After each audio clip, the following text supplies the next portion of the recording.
নতুন বছরকে স্বাগত জানাতে সেজে উঠেছে ডুয়ার্স। ধামসা মাদল আর আদিবাসী নৃত্যের তালে নতুন বছরের শুরুতে পর্যটকদের স্বাগত জানালো ডুয়ার্স।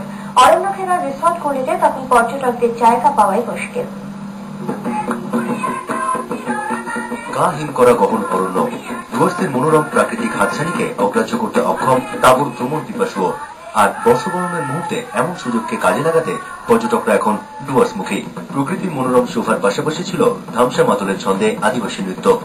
সরকারি থেকে বেসরকারি ডুয়ার্সের বনবাংলায় এখন পর্যটকের ভিড় সামলাতে নাভিশ্বাস অবস্থা রিসোর্ট মালিকদের। যদি আরেকটু ডুয়ার্সের ডেভেলপমেন্ট হয় তাহলে আরো ভালো হতো। আমরা যেটুকুনি ফেস করেছি যে এত লোক মাত্র 4-5টা করে গাড়িতে একটা ওয়াচ টাওয়ার দিচ্ছে, অনেক লোক টিকিট পাচ্ছি না আমরা।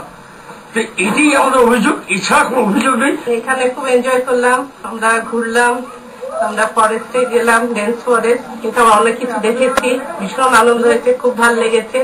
তুলনায় অনেক বেশি ভিড় এবছর। আমরা এখনো পর্যন্ত আমাদের কাছ থেকে প্রচুর টুরিস্ট ঘুরে গিয়েছে, যাদেরকে আমরা জায়গা করে দিতে পারিনি লাটাগুড়ির বুকে বা ডুয়ার্সের বুকে। অন্যান্য বারের থেকে ভিড় বেড়েই চলেছে এবং টুরিস্টদের মধ্যে নতুন বছরের আগমন বার্তাকে নিয়ে একটা আনন্দ লক্ষ্য করা যাচ্ছে। তারা এনজয় করছে লাটাগুড়িকে, লাটাগুড়ি ফরেস্টকে, এখানকার বন্য প্রাণকে। তাদের সাথে আমরাও আনন্দিত হচ্ছি।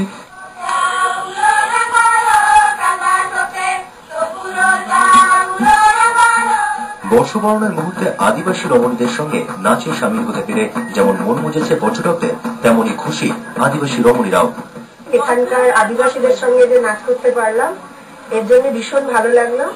আমি ভীষণভাবে আনন্দিত এবং ওদের যে আমাদের মধ্যে বন্ধু হিসেবে পেয়েছি সেটা ভীষণ ভালো লাগলো। এটা আমি কলকাতায় গিয়ে আমার বন্ধু বান্ধব এবং সবাইকে আমি এটা নিশ্চয়ই বলবো।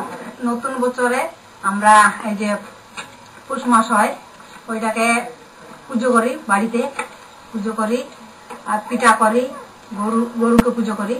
বিগত কয়েক বছর ধরেই বড়দিনের ছুটিতে ভিড় বাড়ছে ডুয়ার্সে। এবার তাই আগে থেকেই পর্যটকদের আকর্ষণে লোভনীয় প্যাকেজের বন্দোবস্ত করেছিল বন দপ্তর।